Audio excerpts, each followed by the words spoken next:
There is a crushing weight that accompanies repeated, unyielding defeat. You pour your energy into an endeavor only to end up in the dirt, exhausted. When a person hits this point, an internal narrative takes hold. The belief sets in that after so many missteps, destiny or the universe itself has actively rejected you.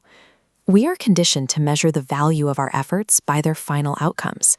If the project falls apart, we are taught that time was wasted. Psychologists call this outcome bias. It is a mental trap that makes us feel flawed when our actions do not produce the exact results we planned for.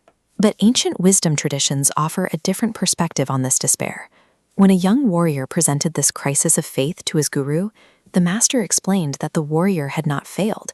He was simply using a broken definition of success. Equating a negative outcome with a personal defect is a dangerous illusion.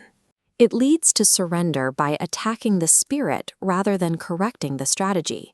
To prove this point, the guru directed his student to observe a river carving its way through a solid rock formation.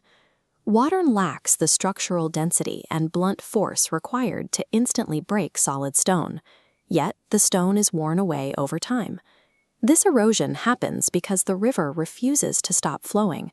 Victory over an immovable obstacle is achieved by outlasting the barrier through relentless, continuous motion.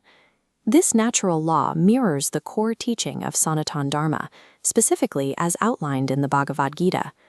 There is a boundary between human effort and the universe's ultimate reward.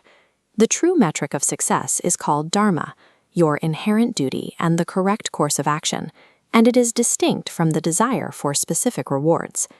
This flowchart illustrates the dichotomy of control taught by Sri Krishna. On the left, human action, which we control. On the right, disconnected outcomes, which we don't. Fixating on outcomes bleeds anxiety backward, freezing actions. Ignore outcomes. A setback becomes a neutral data point, divorced from personal worth. True failure under Sanatana Dharma is something different. It is the conscious decision to abandon one's duty and stop acting. Losing a battle is outside your control. Quitting the battlefield, however, breaks the cycle of action, and that is the only real defeat. Even understanding this logic, the young warrior harbored one final fear, the terror of attempting the cycle of action again, only to experience another fall. The guru answered with the sky. The sun disappears each night into darkness, yet returns at dawn. Falling and rising is a fearless daily process. In Sanatana Dharma, the inner self, or Atman, functions the same way. It is immune to material defeat or worldly setbacks. But there is a paradox. While the Atman cannot be destroyed by external failure, it requires the friction of those failures to evolve. Unwavering perseverance, strict discipline, and true courage are not developed in a vacuum. These traits are forged in the fires of repeated setbacks.